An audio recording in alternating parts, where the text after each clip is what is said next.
Okay, good afternoon, everyone. My name is Jane Yi. I am a program officer with the National Library of Medicine.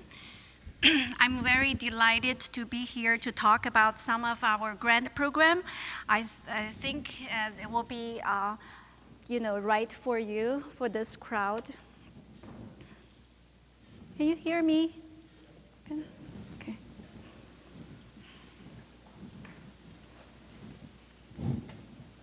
So at NLM, informatics is our concern. We define informatics as the intersection of computer and information science within an application domains such as healthcare delivery, public health, and basic or behavior biomedical research or clinical translational research. The emphasis is for new knowledge that will advance the field of informatics. So for the career development grant program, we provide support. Did I skip?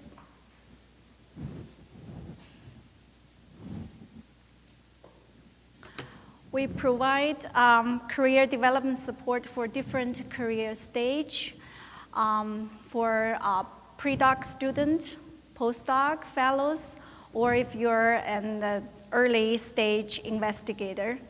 The area of research is very broad, can be clinical or public health informatics, bioinformatics or translational bioinformatics, or consumer health informatics.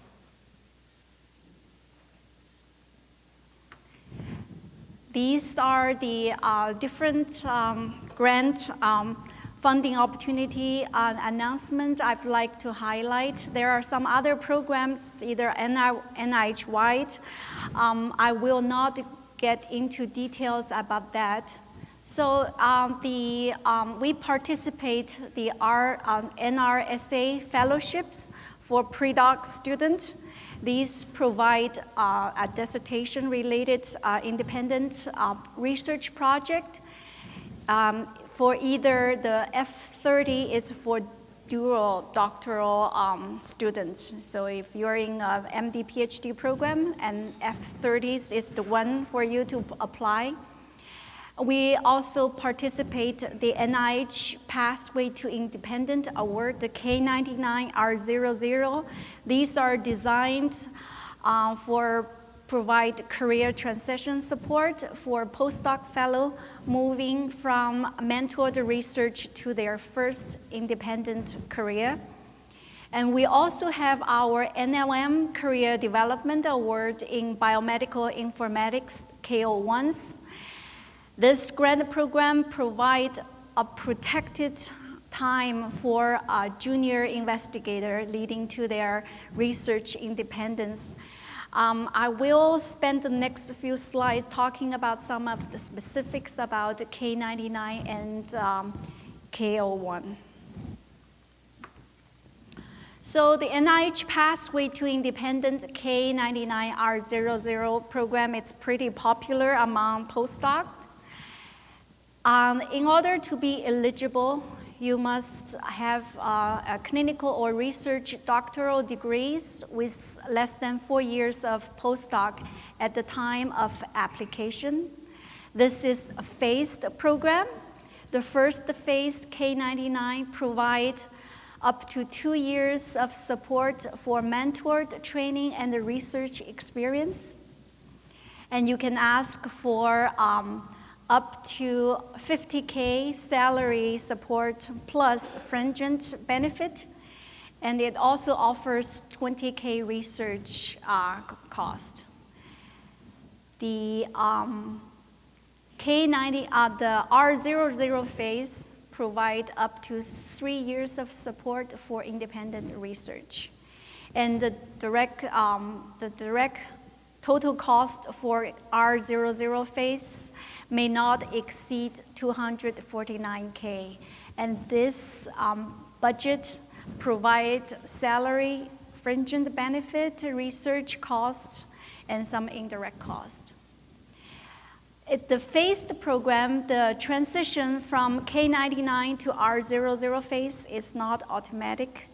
It is contingent to satisfactory completion of K99 and also on securing a tenure-track assistant professor position, either at the same institution where you did your K99 or at a different institution. The other feature for K99 R00 program is you don't have to be an US citizen or a green permanent resident in order to apply. So as long as you have a valid visa that allows you to stay long enough to carry out the proposed work, you're fine.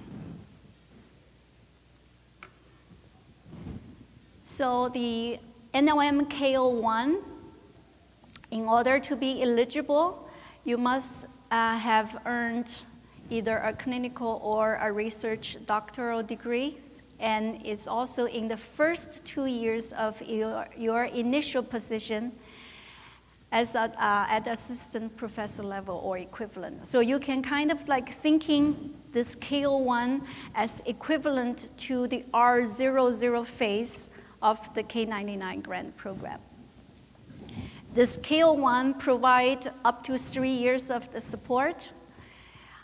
For salaries, it's $85K plus fringe benefit.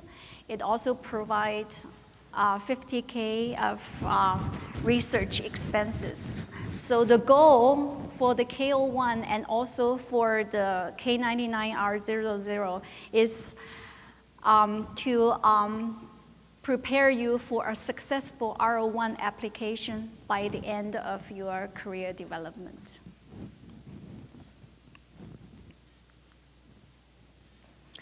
And here are just some points I'd like to point it out that may help you when you're writing your career development application.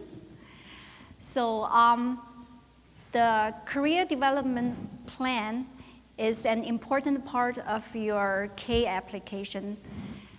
So be sure to justify your need for this support and explain how it will be a critical step toward your ultimate career goals. And make sure you specify the trainings and the courses you will be taking and how often you will interact with your mentor and how all of this will help you to reach your objective. And because you're applying for NLM, if you do that, make sure you stress your commitment to the biomedical informatics research because that's our concern.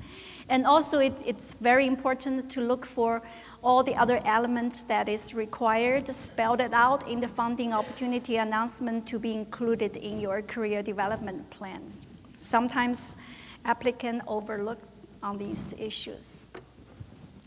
So the reviewer will look very closely to your research plan. It is the heart of the proposals. They will evaluate the appropriate for and whether it's appropriate for or tailored to your experience level. They will also consider whether it allows you to develop the skill and knowledge needed for further advancement. They will also consider whether the research question, design, and the methodology have significant scientific and technical merit. So be sure to relate your proposed research to your career goals and to be able to show to the reviewer you will be able to achieve the objective in the time window you request. Here, as your resource, NLM Extramural Program website has more detailed information about this grant program, and also we list our very recent, actually for the past 10 years, what are the grant we funded under this grant mechanism. You should take a look to see what we have funded.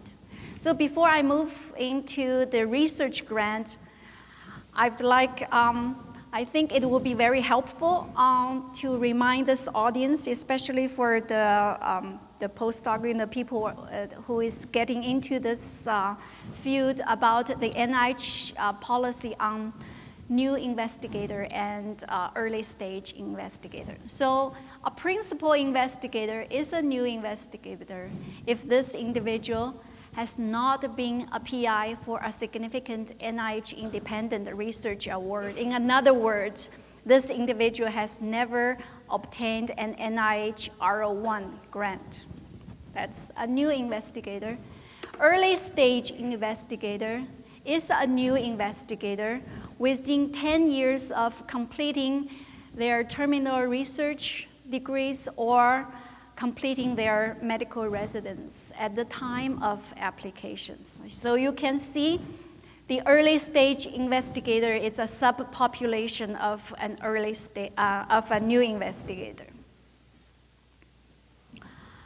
Because new researchers are innovators of the future, they bring fresh idea and technology to the existing biomedical problems. So NIH remains committed to identify and attracting new biomedical researchers to the field and continue to explore new ways to encourage early independence. So special considerations are given during peer review and funding decision to new and early stage investigator. So at the peer review, reviewers are instructed to be focused more on the proposed approach than on track record, and focus less on the preliminary data than the experienced PI. Okay. So when it comes to a funding decision, every NIH institute and centers, including NMM, we relax our pay lines for new and early stage investigator over experience. Generally speaking, for our research grant, applications receive an impact score between 10 and 30s are the first to be considered for funding. But if you are a new or early stage PI, then this fundable range is relaxed up to 35. So we gave 5-point edge to the new and early stage investigator. The goal is for NIH is try to fund the same number of early stage investigator as experienced. So the R01 comes to NLM under two different funding opportunity announcement. We have NLM Express Research Grant. These are the modular grants, provide up to $250K direct cost for 4 years. The application can also come into NLM through NIH parent grant, R01s. It provides a little higher budget ceiling, up to $500K direct cost for 5 years. So I highly recommend you to talk to one of the program officers at NLM if you are considering a project, just to go over with us to make sure the project you proposed fits the program scope of NLM. If that's the case, and when you apply, you should include a cover letter requesting your grant proposal to be assigned to NLM. Okay, and each year, yeah. So, so it can come in under either one of them. There's no difference in terms of how the grant proposal will be reviewed or funding decision will be made. It's all going to go to the NLM in-house study sessions, and there's no difference. You have just to decide, to see the project scope. If it's bigger and it comes under the NIH-wide. And again, for the R01 project, the research element is a key, and it would have to have a sufficient novelty in order to justify funding it. And also, I'd like to point it out, we see as every informatic project, the evaluation plan is very important. So make sure you have a good evaluation plan to show a potential impact of the project outcome. And I want to point it out to another grant mechanism that it's R21 Exploratory and Development Research Grant. This mechanism support for early stage conceptual work and feasibility test. Usually it's kind of like a high risk, high impact kind of project. It requires no preliminary data, and it's for 2-year period up to $275K direct cost. So, but however, that policy, the early stage and new investigative policy does not apply for R21. This slide just illustrates like the life cycle, the grant process for a grant application. So there are 3 standard receipt days for NIH grant. Usually they're due in February, June, and October. For example, if you submitted a grant for the February receipt date, it will be reviewed by NOM in-house study sessions sometimes in the summer. And the priority scores usually will be released in 24 hours. And the summary statement will be available to you in 4 weeks after the review. It goes to NOM Board of Regents for second level of review, sometimes in September or October. Funding decision is made.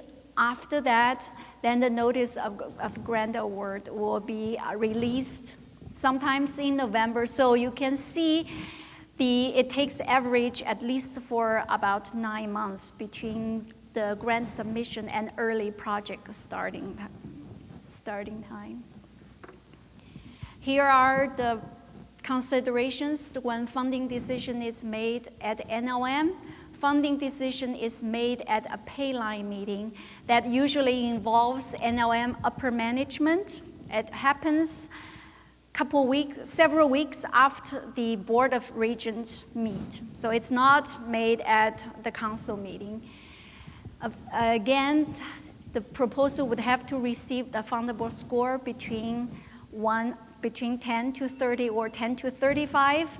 It has to have, relevant to NLM's missions, and portfolio balance is a consideration, and also the recommendation from NLM Board of Regents, and also availability of funds.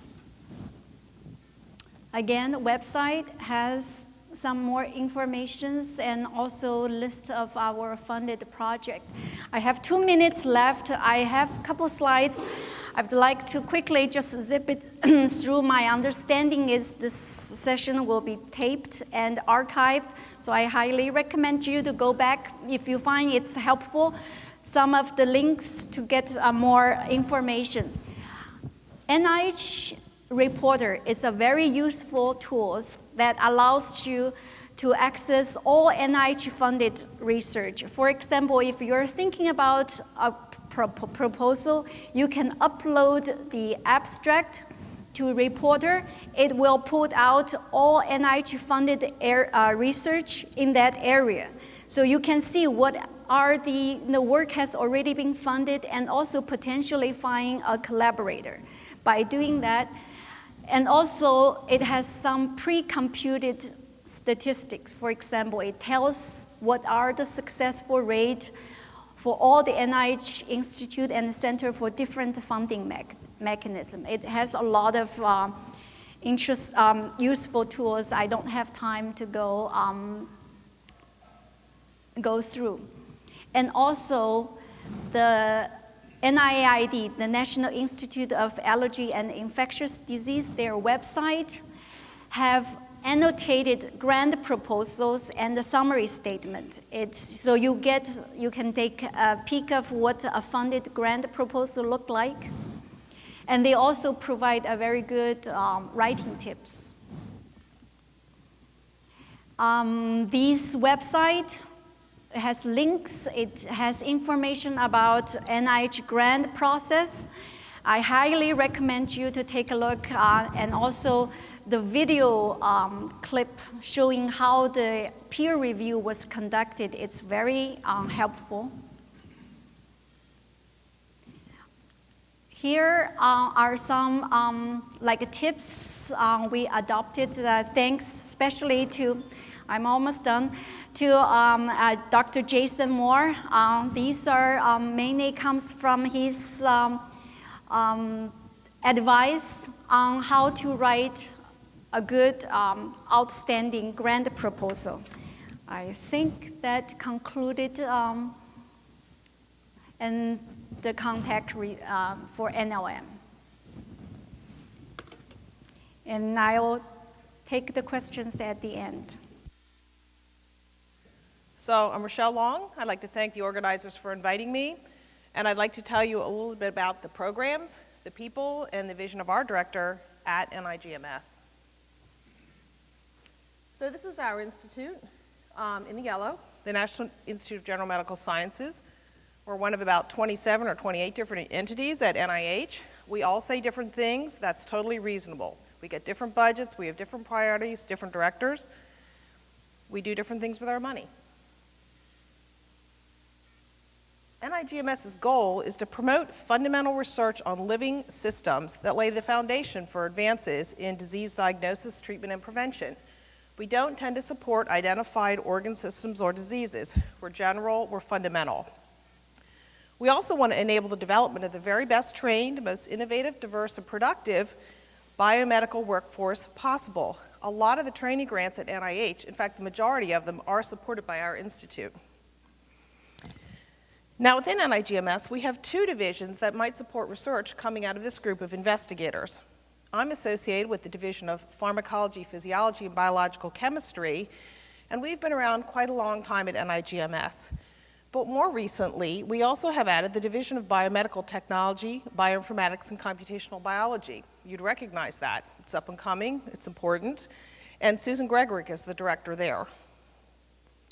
The differences between our divisions are not that neither one fails to or competes over supporting biological or computational research.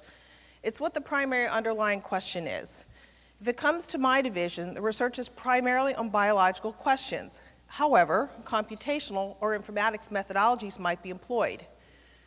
We support the biorelated chemistries, bioenergetics, biotechnology through glycosciences. We support the drug-based sciences, drug absorption and metabolism, toxicology, pharmacology, that sort of thing. And also the limited number but trans NIH clinical areas, anesthesiology, sepsis, trauma and burn injury, places where more than one organ system might be involved, so they don't fit in any particular single institute. In contrast, the BBCB division supports research when developing new computational informatics approaches is the main point, and it may be applied to biological questions. So that's the division where you'll find the biomedical technology and software, cellular modeling and simulation, computational genomics database, design, data analysis, and systems biology approaches. Here are some of the key people who work in the BBCB division. These are colleagues of mine. Paul Brasnick is the branch chief for Bioinformatics and Computational Biology.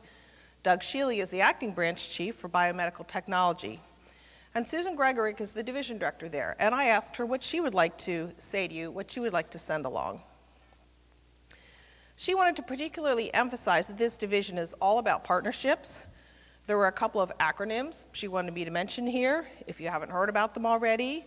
The Biomedical Informatics Science and Technology Initiative, or Bisti, was one of the first places that actually worked trans NIH to promote computer science and technology development as collaborations and interdisciplinary initiatives. This is what got started, having people coordinate across NIH. And Bisti was, in fact, and has been housed at our institute, NIGMS. The Big Data to Knowledge Initiative, BD2K, is more recent. It's big. You'll hear more from Phil. Developing methods, approaches, software, the right way to go forward with big data in the future. They also cover implementation and training.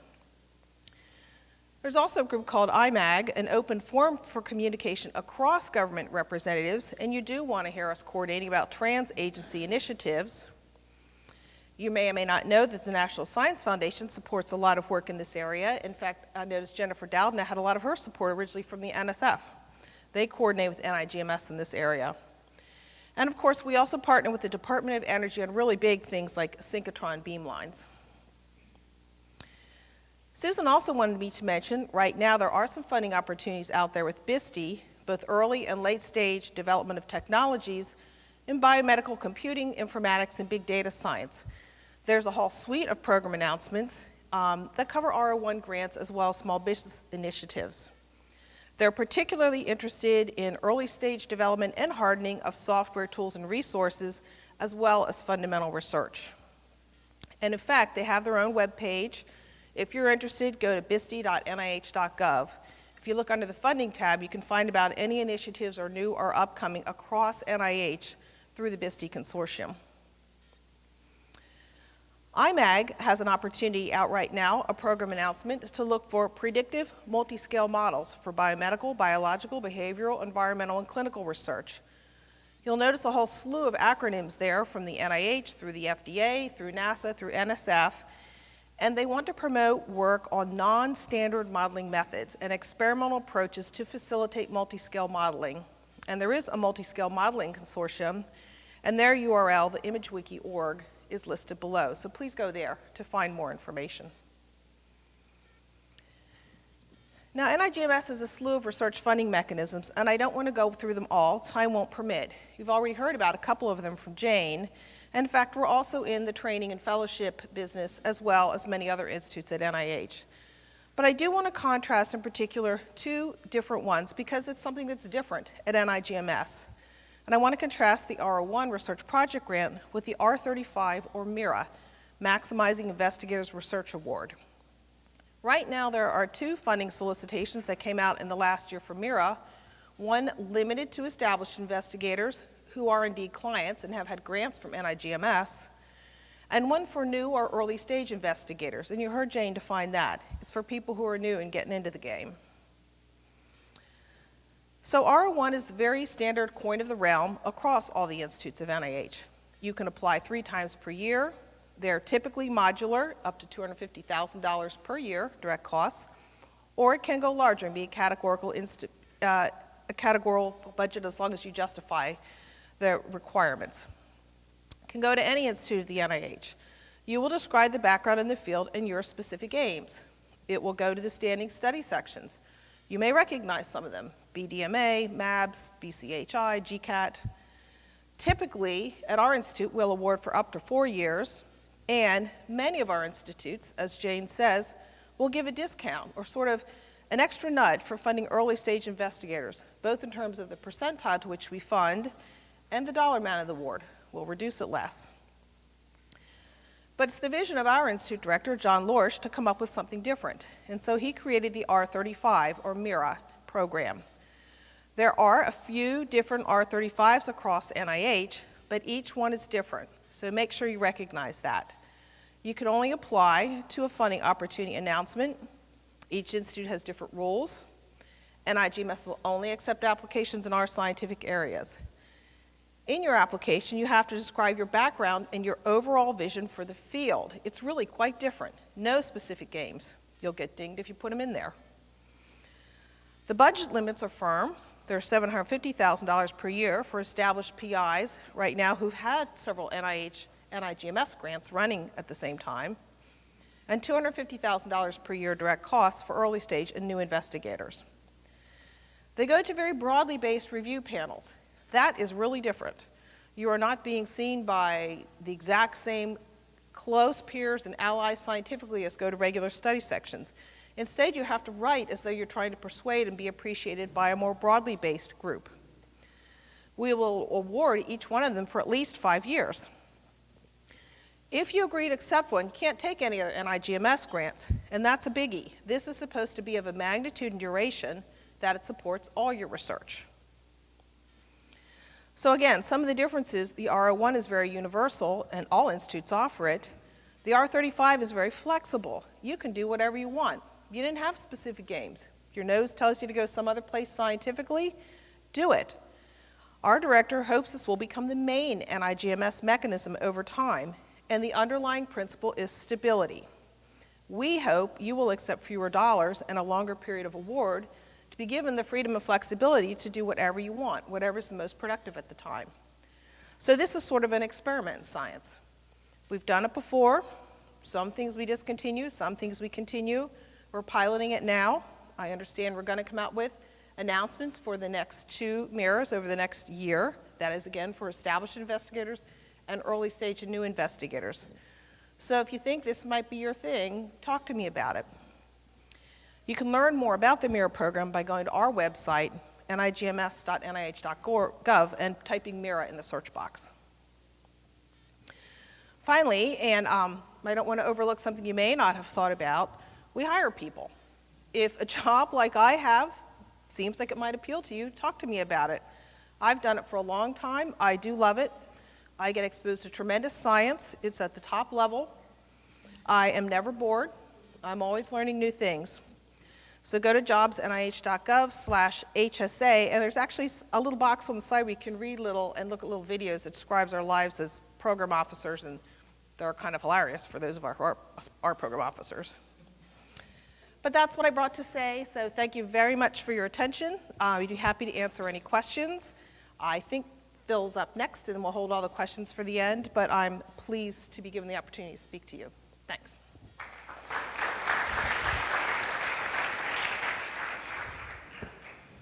So thank you for this opportunity to speak to you all. It's always a pleasure to be here. I seem to be able to get here most years, and I have to say that it's a really lovely meeting in many ways. I think scientifically, I think what goes on here is always at sort of the leading edge of what's coming. And now in the role I have at NIH, it's really nice it's very thought-provoking for what it is that we should do. The second reason is the joke I tell every year when I get up here, which is, what other meeting could you go to and wear a shirt like this and not get dragged off the stage? I mean, I've now talked, I guess this is the third time I've talked. I talked just before I joined the NIH. I talked the first year at the NIH, and now I've been there about a year and 9 months getting on to. So I want to sort of give you a little update of what's going on. I'm not going to talk specifically about funding initiatives. I'll be happy to address some of those. What I want to do is to sort of take a bigger picture about the future, which I think ties in quite a lot to what's been going on here at the meeting. So I'm really going to give you a sort of SWOT analysis, strengths, weaknesses, opportunities, and threats that relate to data science at NIH. And I should say I report directly to Francis Collins, the director of NIH, and I'm going to give you just a little context on where it fits into things based on what you've heard already. You heard from Rochelle that there's 27 institutes and centers. The office I have actually operates across all of NIH, so across all of those entities. Of course, they all have their own detailed programs, and what we try and do is to essentially facilitate across the whole organization, which is quite challenging, I have to say. This got started several years ago. There was a report in 2012. Russ was involved with this on an informatics working group which reported to the director of NIH and about things that should actually happen as we move more into this sort of data-driven, analytical type of biomedicine. And I've actually thought that was a fabulous report, and since I've been there, I've effectively been using it as a blueprint. And I'll just quickly say that there's sort of the recommendations and how we're actually addressing them. So data sharing and software sharing was a big aspect of this. We're in the process of implementing that through something called the Commons. I'll tell you about that in a moment. We're also funding BioCaddy, which is an effort that does indexing across the Commons and beyond that content to other aspects of biomedical data. Certainly advances in big methods, tools, and applications. We're funding a series of centers, and I think what's going on there is truly a strength, and I'll get to that at the end. But as was evidenced by an all-hands meeting we had in last November, I'll tell you about that. We're spending, certainly there's a need for greater training in this area, and we in fact spend about a little less than 20% of our budget on training and workforce development programs, including paying attention to diversity, I should say. And then there's the notion of supporting the whole research life cycle.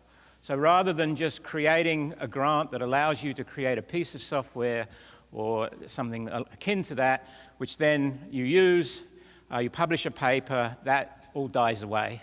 The idea is for that should be preserved, it continues to be developed. And so this idea of hardening, we're actually beginning to support right now in the second year of the program.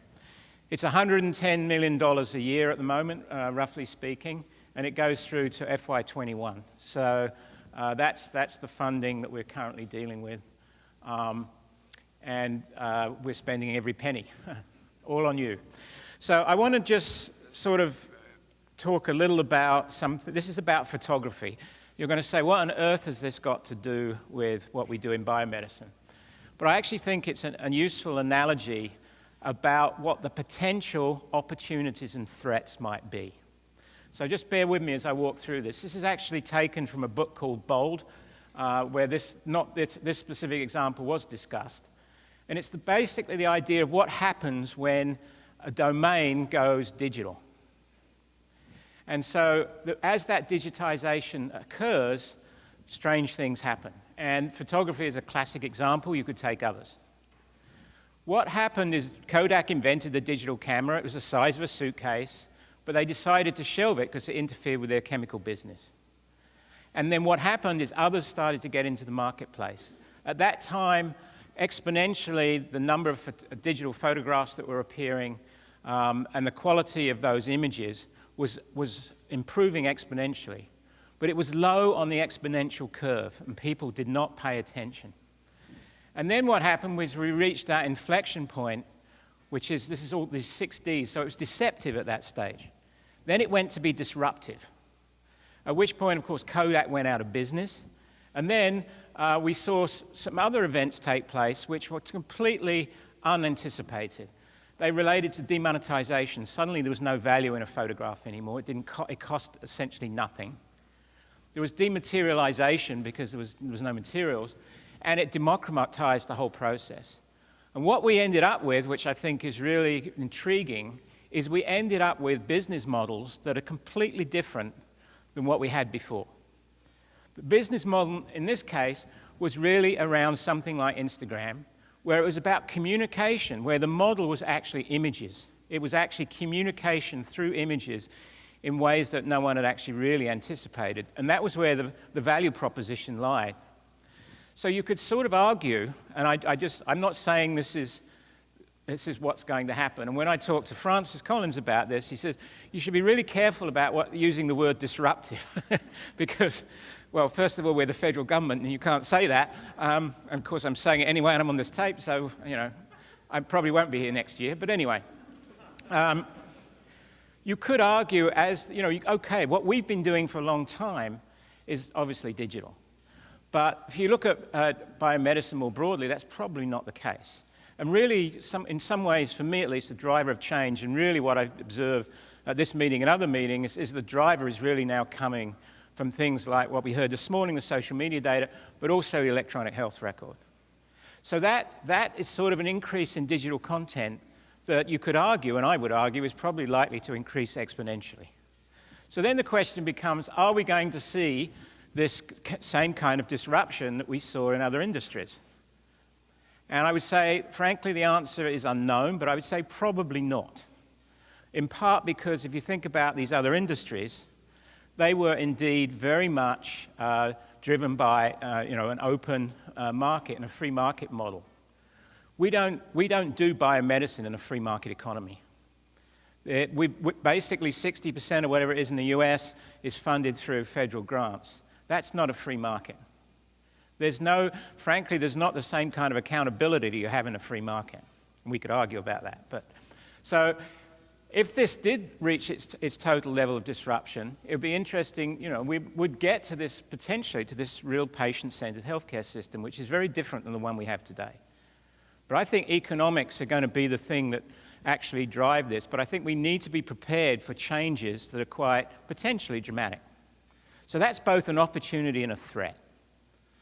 So, will we get there? I don't know. But I think it's important for us who are trying to drive the most out of a dollar to do biomedical research for the benefit of the health and well-being of a population, that we should really think about this.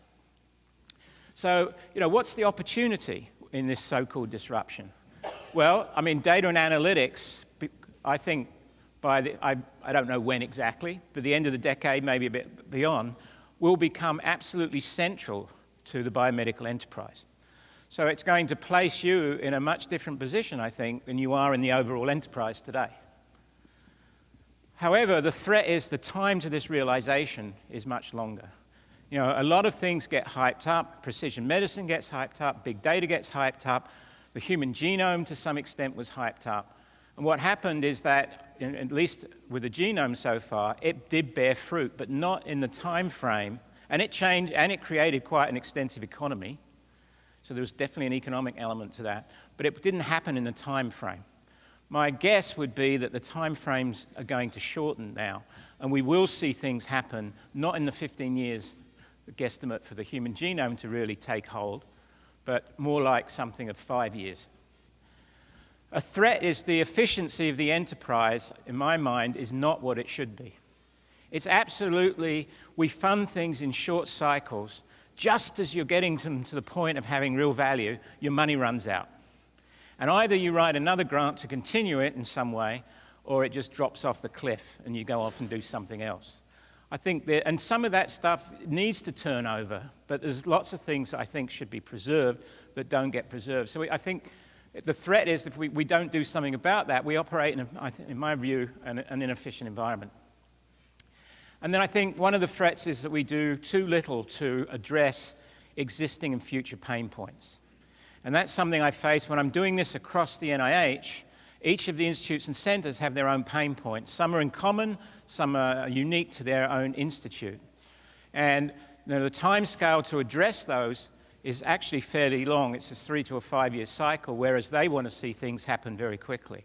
So that to some degree is a threat.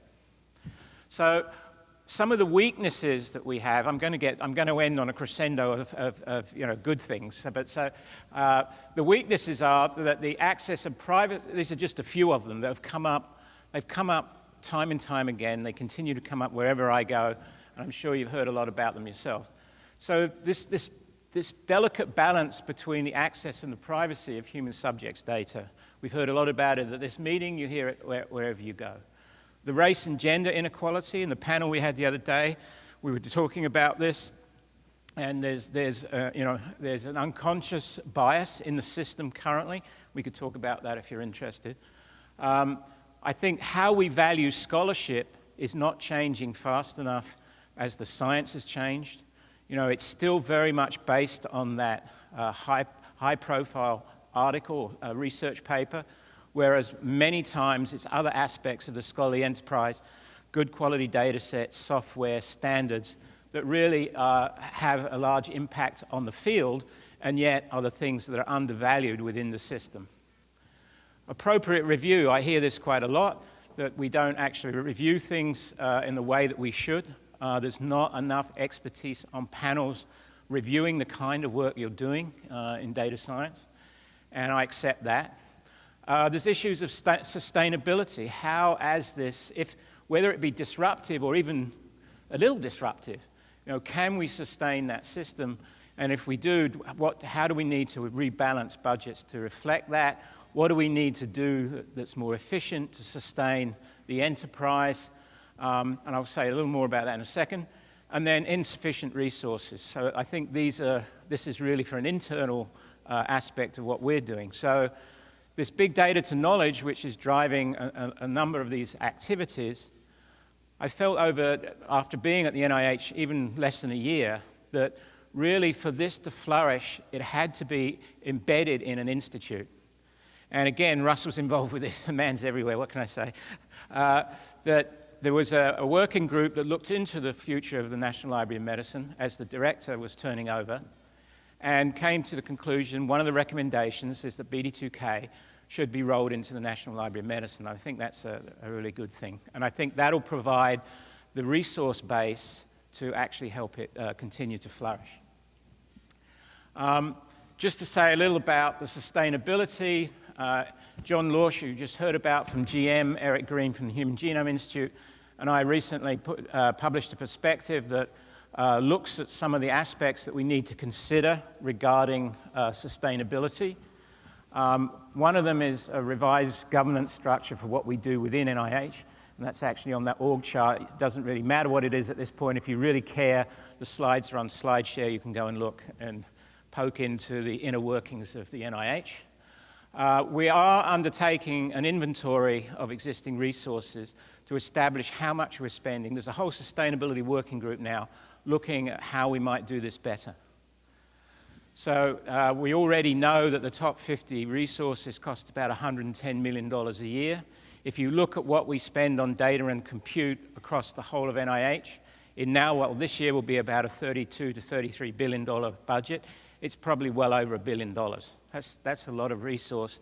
If we could just make that operate a few % more efficient, that would be a huge number of new R01s or other types of grants that would be valuable to the community. The way we're approaching some of this is, and the way we're funding a number of activities this coming year, is through this notion of what we call the commons. So the commons is simply a concept. It's the idea of a shared virtual space where people can actually deposit software, data, standards, and so on, that are in some way identified. And that's really, and so to be commons compliant, you actually have to support that kind of environment. We're already doing that. The initial phase of this is very much with the public cloud providers, but that's not where it's likely to end up. Anyone can participate, any organization could participate in the commons environment. The tools that are being developed for indexing index this environment, and so we'll be able to find and access, interoperate, and reuse the content that's in this commons environment. That's the intent. I should say that this is being done very much in a pilot phase so that we can evaluate whether, in fact, this is working. Are we seeing, in terms of one of the threats, are we actually seeing an increase in productivity and efficiency operating in an environment like this? I'll just highlight one aspect of it that's sort of particularly important here, is one of the things we're experimenting with to actually drive the commons concept, and this will become available in April, is you will be able to apply for credits to work in the commons. So this is a different model than what happens now. You write a grant, you write a line in there for computing, say you put in $100,000, and if you get 1 out of 5 times, or 4 times, or 3 or 2, depending how good you are, you get that grant. And then we don't actually know what you do with that money. We don't know how effectively it's used. There's no real mapping to supply and demand. So in this case, what we're going to experiment with is the idea we give you credit. We'll give you credit in this space, and when you get that credit, and you can spend it in any commons compliant resource you want. So you're going to spend it where you get the best value for your money. So it's actually driving a bit of competition into the marketplace. And everything that goes in there, of course, we can index, and we can make decisions about what to do with it, even after the grant has run out. So there are plans afoot for sustainability of this kind of content after grants run out. Those are still on the drawing board, but this is an evaluative phase. We could talk much more about that. So we're issuing funding calls to actually encourage folks to work in this environment. So the idea, for example, of interoperability of data content, data sets that might be in existing data resources, the model organism databases are an example.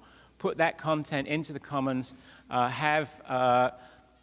see how you can interoperate and how people can start to build on the concept and the content that's in that environment. And we want to evaluate that. It also involves a series of policy recommendations, which we can get into if people are interested.